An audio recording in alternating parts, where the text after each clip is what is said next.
समुंदर में एक हवेली है। वहाँ से कुछ चोरी हो जाता है और गार्ड्स परेशान हो जाते हैं। ये चोरी एक लड़का करता है जिसका नाम रैव है और वो वहाँ से भाग जाता है। रैव ने एक चमकदार पत्थर चुराया होता है। जैसे ही वो उसे चांदनी मून की रोशनी में देखता है, वो खुश होता है। लेकिन उस पत्थर को चुराने से समुंदर के अंधेरों में कुछ खतरनाक जानवर जाग जाते हैं। जब ये सब हो रहा होता है, एक जल परी अहेना उसे देख लेती है। वो जानने की कोशिश करती है कि ये लड़का पत्थर का क्या करेगा। अहेना धीरे धीरे उसके पास जाती है। जैसे ही वो पत्थर के पास पहुंचती है, पत्थर चमकने लगता है। उसे एहसास होता है कि उसका लॉकेट उस पत्थर से कनेक्टेड है। रैव को महसूस होता है कि कोई उसका पीछा कर रहा है। जब वो आसपास देखता है, उसे एक जल परी की टेल नजर आती है। अहेना डर के भागती है, लेकिन रैव उसे देख लेता है और उसका पीछा करता है। वो उसे इधर उधर ढूंढता है, जबकि जल परी छुपकर उसे देख रही होती है।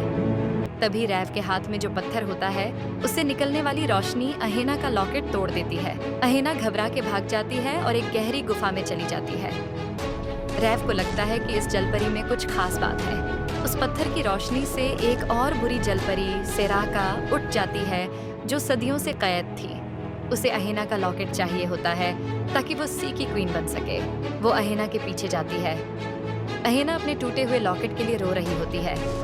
तभी अचानक सेराका उस पर हमला करती है और लॉकेट खींचने की कोशिश करती है। रैव जो जलपरी को ढूंढते हुए आता है, वो पत्थर की रोशनी से सेराका पर अटैक करता है। सेराका डर के वहां से चली जाती है, लेकिन कहती है, मैं वापस आऊंगी। रैव उस पत्थर को अहेना के लॉकेट में फिट करता है ताकि वो ठीक हो जाए। अचानक जादुई रोशनी अहेना के इर्द गिर्द घूमती है और वो एक खूबसूरत पावरफुल क्वीन बन जाती है। अब रैव के जाने का वक्त होता है। अहेना उदास होती है। दोनों एक दूसरे को अलविदा कहते हैं। रैव चला जाता है और अहेना उसे जाते हुए देखती रहती है। अब अहेना समुंदर की रानी बन गई है। डॉल्फिन्स उसके लिए काम करती हैं और उसकी दोस्त बन गई हैं। लेकिन जब वो अकेली होती है तो उसे रैव की याद बहुत आती है। वो सोचती है कि क्या वो उसे दोबारा मिलने जा सकेगी।